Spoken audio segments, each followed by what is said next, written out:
My wife keeps telling everyone our newborn son will grow up tall just like his dad, but I've been wearing 3-inch shoe lifts. Meanwhile, she has a coworker who is 6 feet 4 and has the same blood type as our son. I'm 5 feet 9, always have been. Through all of college, every single girl I tried to date had some version of the same line. Sorry, I only date guys 6 foot and up. After hearing it the 100th time, I stopped fighting it. I bought medical grade shoe lifts online and got them custom fit into every shoe I owned. The lifts pushed me to almost 6 feet 1. When I met Megan at a rooftop bar 4 years ago, she walked right up to me and said her dating rule out loud: tall guys only. Sorry, not sorry. I laughed and stood up straighter. We got married 18 months later. Since the day we started dating, I have never once let her see me without shoes on. I wear sneakers around our apartment. I keep slippers with built-in lifts by the bed for nighttime trips to the bathroom. When we go to the beach, I tell her I have a foot condition and wear water shoes. She believed it because she wanted to. Megan is 5 feet 7. She told me on our second date that the only reason she swiped right on my profile was because it said 6 feet 1 and I actually delivered. 2 months into dating, she started asking me, in front of her friends, to grab things off high shelves she could easily reach herself. She'd turn to them and say, "This is why I married a tall guy." In every photo we took, she made me stand on her side so she'd look tiny compared to me. For 4 years, I have been quietly ordering new lifts every few months when the foam compresses. Last March, we found out Megan was pregnant. She immediately started telling every person we know that our son was going to be a basketball player because of his daddy's height genes. Her mom cried about how lucky the baby was. Her sister joked the kid would be dunking by age 12. At her baby shower in February, Megan stood up in front of every woman she knew and announced she made sure to find a tall husband so my kids never have to feel short like my brother. Her brother Caleb is 5 feet 8 and was sitting at the same table. He smiled and said nothing. I smiled too. I was wearing 3-inch lifts inside my dress shoes the entire time. Max was born 3 weeks ago. He's perfect. Megan has been calling him our future giant and daddy's twin in training. She bought him a onesie that says "tall like dad" in big block letters and posted him wearing it the day we got home. Here's where things started to fall apart. When we got discharged from the hospital, the nurse handed us a folder with all of Max's paperwork, his birth certificate, vaccination records, and his standard blood typing results. I'm O positive. Megan is O positive. But Max? He is type B. 2 O parents cannot biologically produce a child with type B blood. There's no recessive workaround. No rare exception. The chart was extremely clear. 2 days later, Megan's coworker Drew stopped by our place to drop off a baby gift from the office. Drew is 6 feet 4. He has thick curly black hair and a frame twice the size of mine. Megan has talked about Drew nonstop for almost 2 years. He's the one who got her promoted. He's the one who took her out for drinks last winter to celebrate when she closed her biggest account. He's the one she texts at 11 p.m. sometimes about a work project. When Drew walked into our living room and looked at Max sleeping in the bassinet, he made a face I can only call careful. He held the baby for about 30 seconds, handed him back to Megan, and said, "He looks exactly like his mama," in a voice that didn't match his eyes. Megan walked him to the door and they hugged for a beat too long. After he left, I sat in the bathroom for an hour. I thought about Megan's sudden weight loss last spring, the new perfume in April, the team retreat in June she came back from glowing, the way she stopped letting me near her phone around her 4th month. Last week, Megan asked me, very casually, if we should do one of those at-home ancestry kits, just for fun, to show Max where his heritage comes from someday. She framed it like a cute family project. She ordered 3 of them that night and we swabbed our DNA while I pretended to be excited. 6 weeks later, 3 sealed envelopes were sitting on our counter when Megan walked in the door. Megan wanted to rip them open right then, but I told her we should wait and do it at Sunday dinner with her family. I wanted Lysandra there. I wanted Lisette there. I wanted Caleb, the brother she humiliated at the baby shower, sitting front row. Megan loved the idea because she thought it would be another chance to show off daddy's genes. She had no idea I'd already done the math on what those results were going to say. The next 3 days, I barely spoke to Megan. She didn't notice because she was too busy planning the Sunday dinner menu. Meanwhile, I was doing something very different. Monday night, I pulled up our shared phone bill. Every call and text is logged. I scrolled through Megan's number and found dozens of calls to Drew after 10 p.m. Some lasted 20 minutes, some over an hour. The pattern was so clear it almost looked fake. The calls were clustered heavy in June and July of last year. Max was born 3 weeks ago in late March. 9 months back puts conception right around late June or early July, right in the middle of the heaviest call cluster, right when Megan went on that team retreat. I screenshotted every page and saved them to a folder named Tax Documents 2024. Tuesday, I called the hospital and asked for Janet, the nurse who handled our discharge. I told her I had a question about the blood typing in Max's file. "These results are standard lab work," she said. "Type B is type B. There's no error margin." I asked if there was any chance the samples could have been mixed up. Each sample is tagged with the patient's wristband number at the time of draw. Your son's blood was typed correctly. Some small, hopeful part of me had been holding on to the idea that maybe the hospital made a mistake. Janet shut that door and locked it. Wednesday afternoon, I drove to Caleb's apartment. He looked surprised to see me. "I need to talk to you about something, and I need you to be honest." Caleb leaned back, more like he was bracing himself than getting defensive. I asked him straight. Had he ever noticed anything between Megan and Drew? The silence lasted long enough that I almost repeated the question. Then he spoke. "She brought him to my birthday dinner last year. She introduced him as her work husband. When you went to the bathroom, she leaned into him and whispered something, and he put his hand on her back. I saw it. I didn't say anything because I didn't know what to say. Then he said something that hit harder than anything about Drew. Look, I love my sister, but she's been performing her whole life. Our mom taught her that. Lysandra used to tell Megan that the only thing worse than being short was marrying short. Megan took that and ran with it. It wasn't just a preference. Lysandra put it in her head when she was young, and Megan built her entire identity around it. She picked me because I looked like the answer to a question her mother had been asking her whole life, and I let her because I was asking myself the same question from the other side. Before I left, I asked him one more thing. "Will you come to Sunday dinner?" "What are you planning?" "I'm planning to stop pretending." He nodded slowly. "Then yeah, I'll be there." Saturday night, the night before Sunday dinner, Megan was at the counter chopping vegetables and humming to to herself like she was prepping for a party, which in her mind she was. I was on the couch with Max sleeping against my chest. Megan came over wiping her hands on a towel and sat down close, leaned her head against my shoulder. You're such a good dad. Max is so lucky he got your height. He's going to be tall like you and smart like me. The perfect combo. My chest got tight. I didn't say anything. I just sat there with my son on my chest and my wife on my shoulder, and I let the moment exist, even though every word she said was built on a lie. Maybe 2 lies. For one weak, stupid moment, I thought about grabbing those 3 envelopes and throwing them in the trash. That thought lasted about 90 seconds. Then I thought about Drew's hand on Megan's back. I thought about the phone bill, and I knew I couldn't live in a lie anymore. I lifted Max into the bassinet and walked to the bathroom, closed the door, pulled off my shoes. The lifts came with them, and just like that, I was back to my real height. I looked at myself in the mirror and really looked. This was me. I had been putting on a costume every single day of my marriage, and now I was finding out that Megan had been wearing one too. The difference was that my costume added 3 inches. Hers might have added a whole other man. My phone buzzed. Megan had updated the Sunday dinner event in our shared calendar. She changed the title to Max's Heritage Reveal Party. She'd invited her whole family. She was building the audience for her downfall and didn't know it. I put my shoes back on and walked out. As I passed the doorway, something caught my eye. Megan's phone was sitting on the counter, screen up, unlocked. She had her back to me, stirring something at the stove. I should have kept walking. That's what the old version of me would have done. But that version was standing barefoot in front of the mirror 5 minutes ago. I picked up the phone. There was a text thread open. Drew, Megan's reply, sent 20 minutes ago. Hey, do you think those ancestry kits can show who the father is? Asking hypothetically LOL. Drew's reply, 3 minutes later, delete this thread, now. I put the phone down in the exact same spot. My hands were steady. I didn't feel angry. I didn't feel sad. I felt clear. Whatever pathetic piece of doubt I had been holding on to went silent. Megan knew. She might not understand the genetics, but she knew enough to text Drew and ask if those kits could expose her. And Drew knew enough to panic. Sunday morning, Megan was already dressed, hair done, makeup on, moving around like she was hosting a wedding reception. Max was in his bouncer on the dining table in the tall like dad onesie. She had also printed a card on thick paper and set it in the middle of the table. It read, The Bagley Heritage Reveal, in fancy font with a DNA helix graphic. I poured myself a cup of coffee and didn't say a word. Lysandra and Lisette showed up first, around noon. Lysandra came through the door like she owned the place. She scooped Max out of the bouncer and held him up. Oh, look at those long legs. And these hands. Big hands. Just like his daddy. Lisette grinned. This kid is going to be a giant. 6'3" at least. I smiled and said nothing. I was wearing my lifts for the last time. Caleb showed up about 20 minutes later, quiet, the way he always was. His eyes found mine across the room. Small nod. I nodded back. Megan came around the corner with a big smile. Hey Caleb, you ready to see the science behind why Max got the tall jeans and you didn't? She laughed. Caleb didn't laugh. Lysandra shot him the don't make a scene look. The look that said Megan gets to say whatever she wants and your job is to sit there and take it. Megan clapped her hands. She grabbed the 3 envelopes and fanned them out. Okay, here's how we're going to do this. We open Max's first because he's the star of the show. Then mine. Then yours. My gut clenched. I needed mine first because the height prediction was going to crack the door open. Then Max's because the paternity markers were going to blow it wide open. Why don't we do it alphabetically? I said. By first name. It'll be more fun that way. Megan frowned. Why does it matter? Let's just start with Max. Then Lysandra, from her chair with Max in her lap, said, Oh, just let the man have his moment, Megan. Megan rolled her eyes. Fine. Alphabetical. Whatever. She laid the envelopes out in order. My name first. Then Max. Then Megan. Exactly the order I needed. Megan had her phone propped against a glass, recording. I picked up the first envelope. Before I open this, I said, I want to say something. Whatever's in these envelopes, I think honesty matters more than anything else in a family. Absolutely, she said. That's so sweet, babe.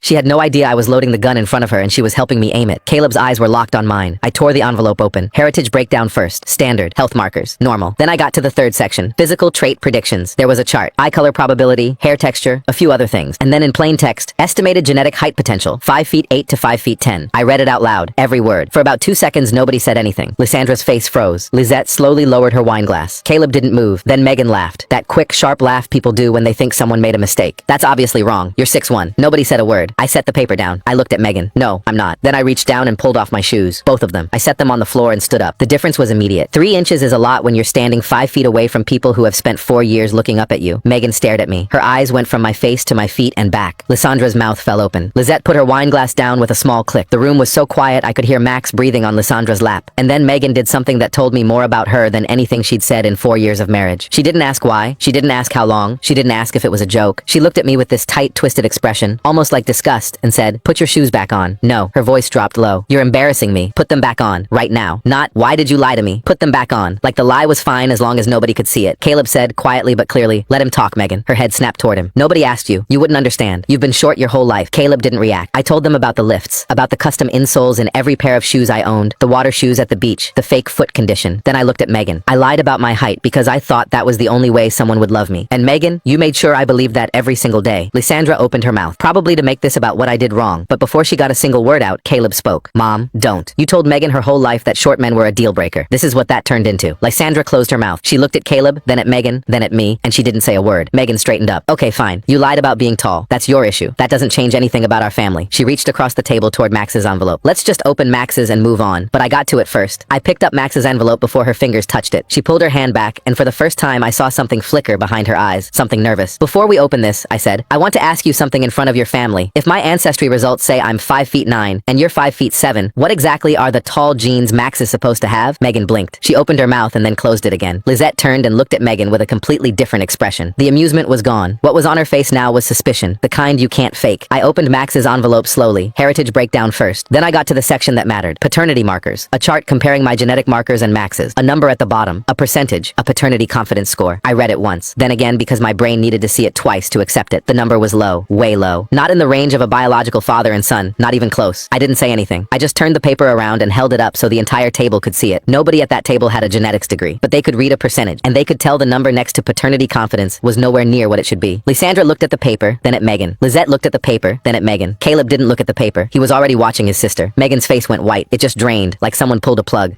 Those kits aren't even accurate. Everyone knows those things are basically toys. She looked around for someone who would agree. Nobody nodded. I picked up the third envelope, the one with Megan's name on it, and held it out to her. Your turn. Megan didn't reach for it. She pushed her chair back, the legs scraping loud against the floor, and crossed her arms. I'm not doing this. These kits are garbage. You're trying to humiliate me because I found out you've been lying about your height. She turned to Lysandra, voice softer now, desperate disguised as outrage. Mom, he's been lying to all of us for 4 years. He's not even 6 feet. That's the man you welcomed into this family. A liar. Lysandra looked at Megan, then at me, then back at Megan. She didn't say a word. The silence from Lysandra was loud. It was the first time in 4 years I had ever seen her not jump to Megan's defense, and Megan noticed. Caleb spoke. He didn't stand up. He didn't raise his voice. Megan, he already admitted that. Out loud, to everyone. He took his shoes off and told the truth. Now it's your turn. Her head turned toward him slowly. You've always been jealous of me, Caleb. You've always wanted to see me fail. Caleb didn't flinch. I'm not jealous of you. I feel sorry for you. I've felt sorry for you since you brought Drew to my birthday dinner and couldn't stop touching his arm. The name hit the room like a brick through a window. Drew. Just 5 letters. But the way Caleb said it, flat and certain, made it land like something that had been buried a long time and finally clawed its way to the surface. Lysandra's head snapped toward him. Lisette leaned forward and whispered, Who's Drew? Megan started spinning. Drew is my coworker. We work together. That's it. She looked at me. You're being paranoid. She turned to Lysandra. Mom, these ancestry kits can't even determine paternity. They tell you what percentage Irish you are. Her hands were shaking. I didn't argue. I pulled out my phone, opened the screenshots, and held it in front of me. Last night, you left your phone on the counter while you were cooking. There was a text thread open with Drew. Megan's face froze. I read it out loud. You sent him a message at 8:47 p.m. Hey, do you think those ancestry kits can show who the father is? Asking hypothetically LOL. Drew's response, 3 minutes later. Delete this thread. Now. I looked up. You didn't delete it fast enough. The room didn't make a sound. Lysandra was staring at Megan. Lizette had both hands flat on the table. Caleb was completely still. And Megan, the woman who always had an answer, sat there with her composure cracking apart in real time. The tears came. The kind that shake your whole chest. She turned to Lysandra. Mom, please, tell him to stop. He's attacking me. She was crying hard now, hands reaching across the table toward Lysandra like she was looking for someone to pull her out of the water. I watched Lysandra's face. I saw the moment where the instinct kicked in, the automatic reflex to defend her daughter. But then she looked down at the table, at the ancestry papers, at the paternity confidence number still sitting there in plain view, at Max in her lap, this tiny baby in a onesie that said, tall like dad, and she didn't jump. She didn't defend. She didn't spin. She looked up at Megan, voice slow and careful. Megan, is Drew the father? The question filled every corner of the room. Megan's crying changed. It shifted from sadness to something frantic and cornered. You don't understand. None of you understand. He lied to me. He was never the person I thought I married. I thought I married someone who was. She stopped, mid-sentence. The word was right on the edge of her lips, and she caught it just before it fell out, but it was too late. Everyone heard the shape of it. Tall. She thought she married someone tall. That was the end of the sentence she couldn't finish. And when the man she actually married turned out to be 3 inches shorter than the lie she fell in love with, she went and found someone who was the real thing. 6'4", thick curly black hair, the version of me that actually existed somewhere else. I stood there at my full height, 5 feet 9, no lifts. I lied about 3 inches, Megan. You lied about our son. The room went completely silent. Then Max started to fuss. Megan reached toward him on instinct, both hands out, tears still on her face. But Lysandra pulled back. Not a big movement. She just shifted her body slightly, turned her shoulder maybe 2 inches, pulled Max a little closer to her own chest. It was an instinct, not a decision. She probably didn't realize she did it, but Megan saw it, and something in her face collapsed. The look of a woman who just realized that the person who always protected her had just, for the first time, pulled away. I picked up Megan's unopened envelope and set it down in the center of the table, right next to the printed card that said, The Bagley Heritage Reveal. I didn't open it. I already know what that says, and I think you do too. Megan didn't respond. She was staring at the spot where Lysandra had pulled Max away from her. I walked over to Lysandra's chair. She loosened her hold just enough for me to lean down. I kissed Max's forehead. He smelled like baby lotion and laundry detergent. I whispered, I'm still your dad. That doesn't change. Then I straightened up and looked at Megan one final time. But this marriage? The one built on me pretending to be taller and you pretending to be faithful? That's done. I picked up my shoes. The ones with the custom lifts still inside. The same lifts I'd been wearing every single day for over 4 years. I carried them across the room to the trash can in the corner. I stepped on the pedal, the lid popped open, and I dropped them in. They landed with a soft thud. Then I walked to the front door. Barefoot, 5 feet 9, no lifts, no lies, no costume. I opened the door and stepped outside. The concrete was cold under my feet. The air smelled like cut grass. I took about 3 steps before I heard the door open behind me. I didn't have to turn around to know who it was. Caleb fell into step beside me without saying a word. We walked down the driveway together in silence, and behind us, through the still open front door, I could hear Megan crying at the table, surrounded by her mother, her sister, 3 ancestry envelopes, a printed card with a DNA helix on it, and a baby in a onesie that said, "Tall like Dad," and no version of the truth that could save her.